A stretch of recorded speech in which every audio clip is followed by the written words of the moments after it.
Hello, and welcome to episode 5 of our podcast series, Introducing New Artists, Conversations with Visual Arts Majors at UCSD. I'm Professor Amy Adler, a faculty member in the Visual Arts Department at UC San Diego. In this series, I'm speaking with studio art honors students about their artistic evolution, their creative processes, and the unique challenges facing emerging artists today.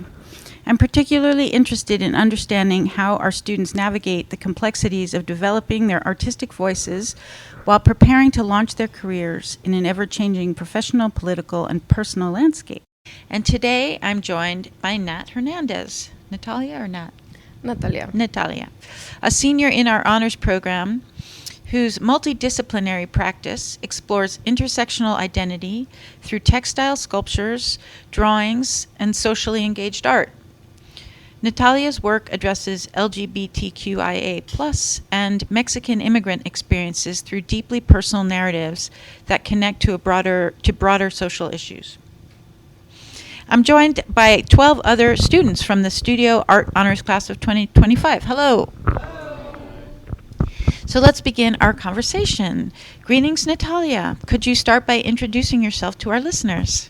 Hi, my name is Natalia Hernandez Morales. I'm 22 years old, and I'm a senior about to graduate here with my studio arts degree and with the minor in sociology at UCSD.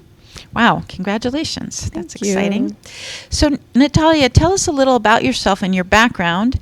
When did you decide you wanted to become an artist, and what were some key experiences that led you here all the way to being a senior in the UCSD Studio Art Honors Program? Thank you for the question. I was born in Mexicali, Baja California, and I always had a passion for the arts, but I remember my aunt was going to fashion school at the time, and I would spend a lot of time with her in her studio, and her work with textiles was really inspiring. And then when I was 8 years old, we moved to the U.S., and that experience moving from Mexicali to San Diego, or Chula Vista specifically, was a very confusing one and full of a lot of changes and a new language. And yeah, I ended up going into different creative outlets with that, but also focusing on my education a lot. And now that's what I bring into my work. I went into community college in Chula Vista at Southwestern College, and then transferred a year ago, or 2 years ago now, to UCSD. Yeah. Amazing. So tell us about your work and, what are you working on right now? What are some pieces that you would like to tell us about? Ooh, okay. My work is very multidisciplinary, very heavy in different types of mediums. A big concentration in my work is making sure that the medium I use is a very large part of the concept and the message I'm trying to portray or the story I'm telling. I use a lot of personal narrative to tell stories that are a lot larger and a lot of people can relate to, specifically immigrants, Mexican immigrants, queer people, sapphic people, and I lean a lot towards textiles and manipulating those textiles and burning them, bleaching them, stretching them, and kind of stretching the limits of them and how I can relate that into my work. Making sure that where I source my materials is a large part of the meaning and that everything is connected in a very special way. Something I'm working on right now that I'm really excited about, I'm working on this large-scale sculpture of like an assemblage, or like, I guess, found objects of a red couch that matches the color of the San Diego-Tijuana border. And I'm burning an image of me and my father on it, because we used to read books when I first moved to the U.S. We used to read books on the couch just to ensure that, like, I learned the language. And it was a really grueling thing. Like, for 2 to 3 hours every night we would read. And I remember it was a lot of pressure, but like a really beautiful act of love from my parents and my father specifically, because he didn't want us to ever fall behind. But also, like, making sure that he felt that literacy was a really large part of that, and people would judge us if we didn't know English. So I'm burning that image onto the couch, and I'm also taking agave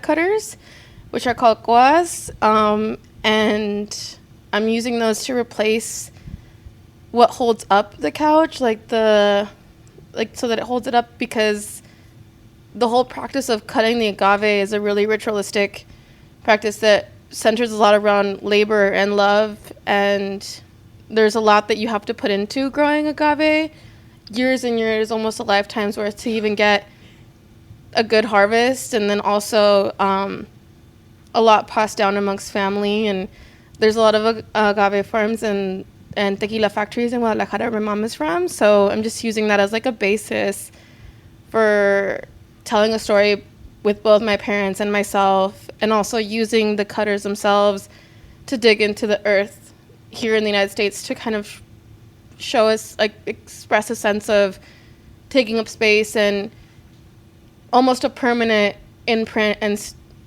scar on land that immigrants are oftentimes told to not be a part of.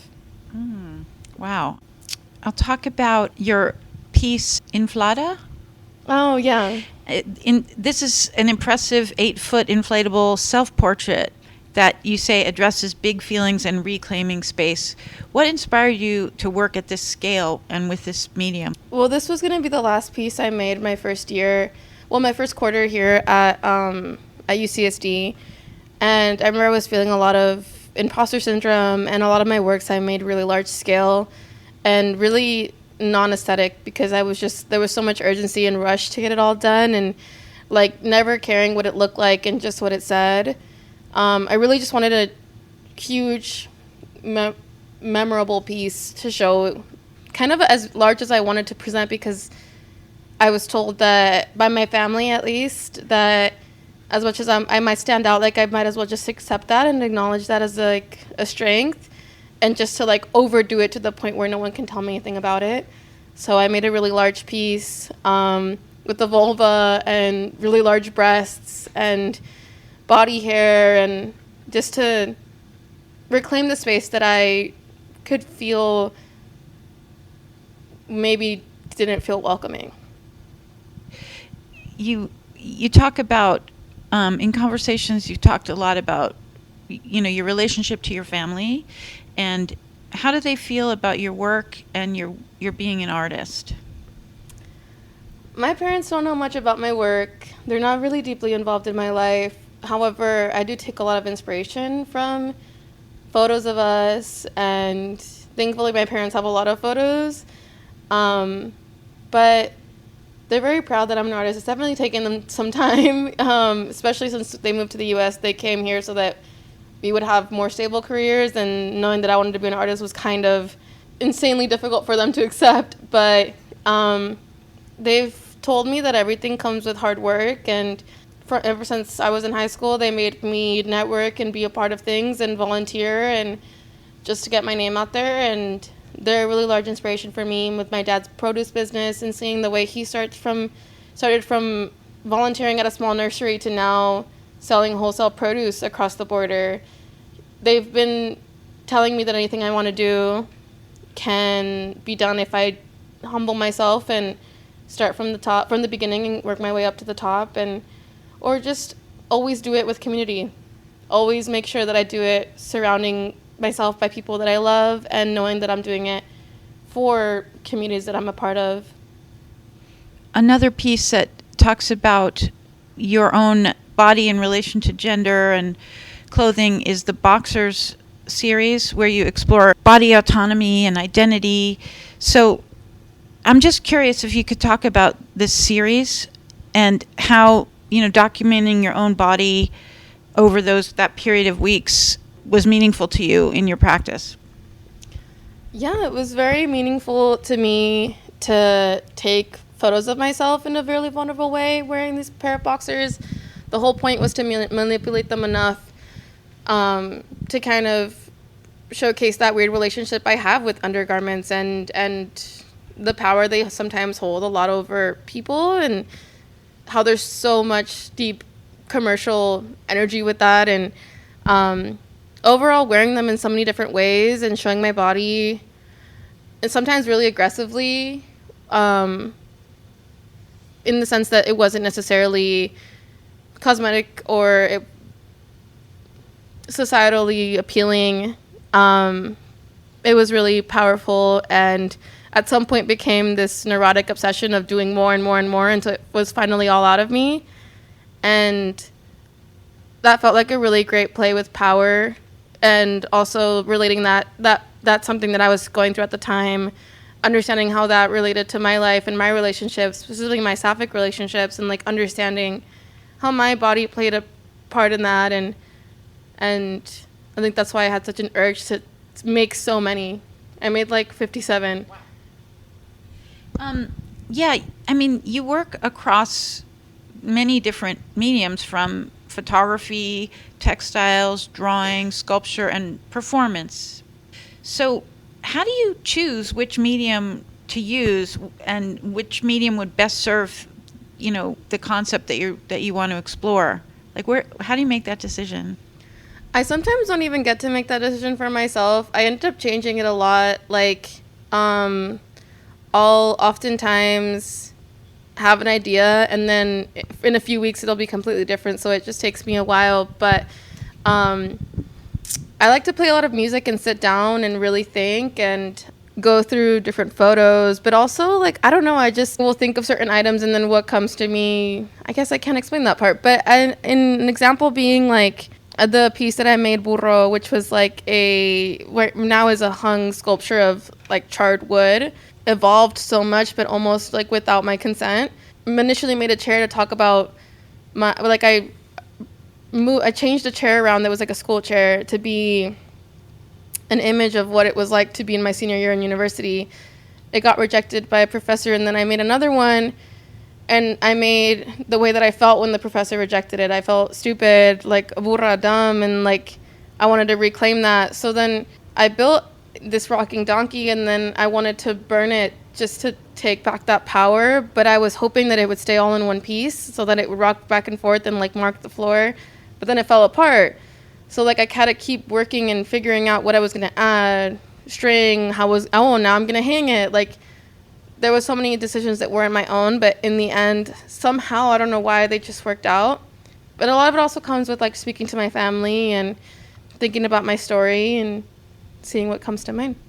This will be my last personal question. How do you balance in your work larger societal issues with personal stories and personal influence? Like, how do you navigate that? Because I know that the larger issues are very important to you, but you come from a very personal place as well.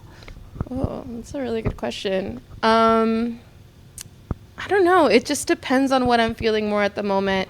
A lot of times if I do a larger issue, it's one that affects me as well. But if it doesn't, I feel really passionate about doing it because it means I get to learn much more about it and tell a story that sometimes isn't my own, but I'm very passionate about.